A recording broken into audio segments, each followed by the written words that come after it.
अरे कुछ अक्ल है या घास चरने गई। सास ने चिल्लाते हुए बहू से कहा। रोज रोज के ताने और ड्रामे से बहू और इकलौते बेटे की जान गई।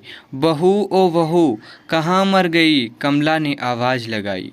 वो अभी सारा काम निपटाने के बाद नहाने के लिए गई थी और सास की हर 2 मिनट में ऐसी आवाज़ सुनने की उसकी आदत पड़ चुकी थी।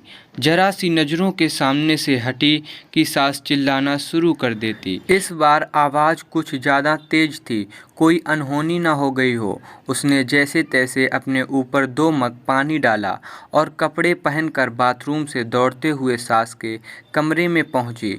अरे मरी, तुझसे एक काम भी ठीक से नहीं होता, कमला देवी फिर चिल्लाई। क्या हुआ माँ जी? उसने डरते डरते पूछा। क्या हुआ है? दिखता नहीं कमबख्त, ये कमरे में पानी पड़ा है। आज पोछा नहीं लगाया था क्या? अभी कहीं मैं गिर जाती तो मेरी हड्डी पसली टूट जाती, कमला देवी ने चिल्लाकर कहा। लगाया तो था माँ जी, उसने धीरे से कहा। तो ये कहाँ से आ गया है? हे भगवान, मेरी तो किस्मत ही फूट गई है, जो ऐसी लड़की पर मेरा बेटा लट्टू हो गया। ना जाने कहाँ कहाँ से बड़े बड़े घरों से उसके लिए रिश्ते आ रहे थे। अच्छा अब चल, जल्दी से इसे साफ कर दे, सास ने चिल्लाते हुए कहा। उसको पता था कि नहाने जाने से पहले ही उसने पूरा घर साफ किया और ये पानी जानबूझकर उसकी सास ने ही उसे तंग करने और ताने सुनाने के लिए गिराया है। फिर भी उसने बिना कुछ बोले गिरे पानी को साफ कर दिया और अपने कमरे में आकर थोड़ा आराम करने बैठ गई और सोचने लगी, अब कौन से काम के लिए बुलाने वाली होगी। उसके लिए ये कोई आज की बात नहीं थी। जब से वो शादी कर इस घर में आई थी, उसके पति के ऑफिस जाते ही ये रोज़ का नियम था। आज किसी बात पर, कल किसी बात पर, बस उसकी सास को एक बहाना चाहिए था। अगर नहीं मिलता था तो बहाना बनाने की कला में वो माहिर थी।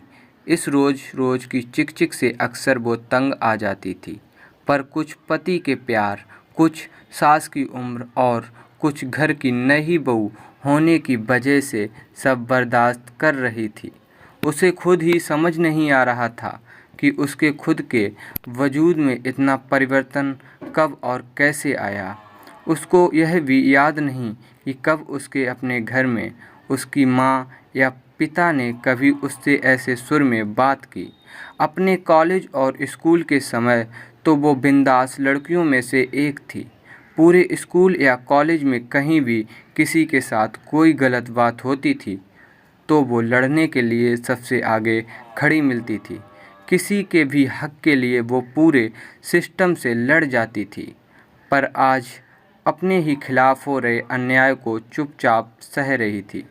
सोचती थी, क्या यही शादी के मायने होते हैं, जब एक लड़की को अपने स्वाभिमान और सम्मान को एक नए परिवार की सूली पर चढ़ा दिया जाता है। शाम को पति के आने पर बहुत सारी बातें कहने का मन होता था।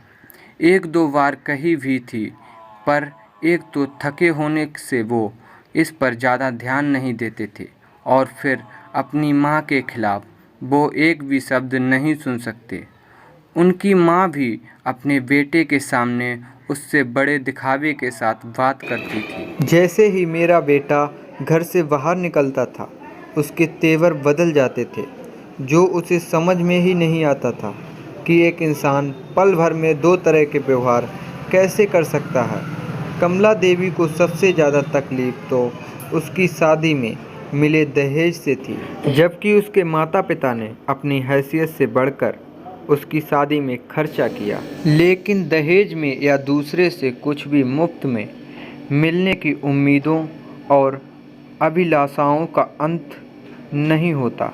हर चीज़ कम लगती है और उसके आने पर सबसे पहले उन्होंने घर की महारिन की छुट्टी कर दी और घर में उसके कदम रखते ही हाथों की मेहंदी का रंग छूटने से पहले ही बाकी कामों के अलावा बाई के सारे काम भी उसके ऊपर आ गए और कमला देवी ने कभी भी उसे एक नौकरानी से ज़्यादा नहीं समझा।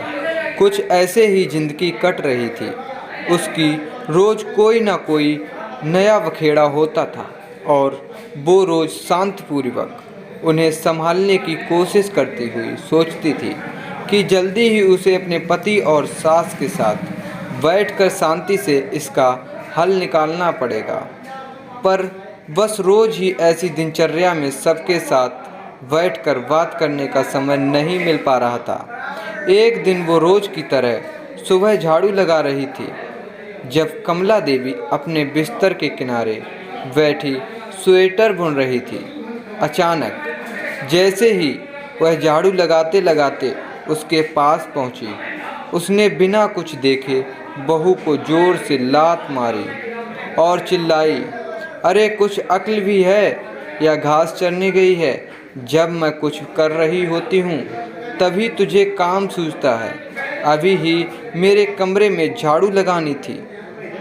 क्या तुझे नहीं पता कि मुझे धूल से कितनी एलर्जी है? ये आज का नया बहाना था उसे तंग करने का, क्योंकि घर में रोज़ ही ऐसे ही काम होते थे और पहले कभी भी ऐसी कोई बात नहीं हुई थी। फिर वो भी अपनी सास के व्यवहार को जानते हुए बहुत संभल के काम करती। वो उनके द्वारा दिखाई जगह पर सफाई के लिए जैसे ही थोड़ा झुकी, ना जाने किस झोंक ने कमला देवी ने जोर से पैर चलाया और वह बहू के कंधे पर जा लगा। जब तक वो खुद को संभालती, उसका सिर सामने की दीवार से टकराया और गिर पड़ी। कमला देवी चिल्ला उठी, क्या हुआ कुलमुठी, मर गई क्या? उठ क्यों नहीं रही? बचा हुआ काम कौन करेगा? चल उठ। वो उनकी कुछ बातें सुन तो रही थी पर समझ में कुछ नहीं आ रहा था और बड़ी हिम्मत करके जैसे तैसे वो उठने की कोशिश कर ही रही थी कि कमला देवी ने फिर ठोकर मार दी और सिर दोबारा दीवार से टकरा गया। इस बार बहू बेहोश हो गई थी। सास बड़बड़ाते हुए उसे कोसती रही। जब नहीं उठी तो कमला देवी के हाथ पांव फूलने लगे और तुरंत अपने बेटे को घर आने के लिए फ़ोन किया। पति उसे तुरंत हॉस्पिटल ले गया तो कमला देवी भी साथ साथ आई और एडमिशन कराने के समय भी बड़बड़ाए जा रही थी।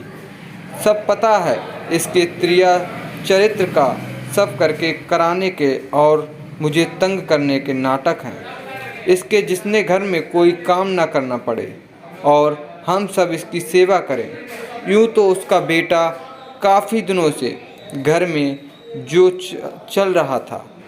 चल जल्दी आजा बहू, घर बहुत गंदा पड़ा है, चल थोड़ा झाड़ू पोछा कर दे।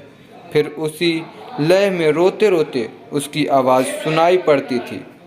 बहुत अच्छी बहू थी, कभी शिकायत नहीं करी। उसने अभी हॉस्पिटल में है, इलाज चल रहा है। मेरी वजह से उसका सिर फट गया था। मेरे बेटा भी उसी के पास है, लेकिन अब तो वो ठीक हो गई। अरे कोई तो उन दोनों को वापस ले आए, अब की उसे कुछ नहीं कहूँगी। कुछ दिनों के बाद पता लगा कि उसके किसी दूर के रिश्तेदार ने उस मकान को आने पौने दामों में किसी को बेच दिया था, क्योंकि कमला देवी के पागल खाने में भर्ती होने के बाद उस मकान को देखने वाला कोई नहीं बचा था। दोस्तों, स्टोरी अच्छी लगी हो तो लाइक, सब्सक्राइब और कमेंट ज़रूर करें।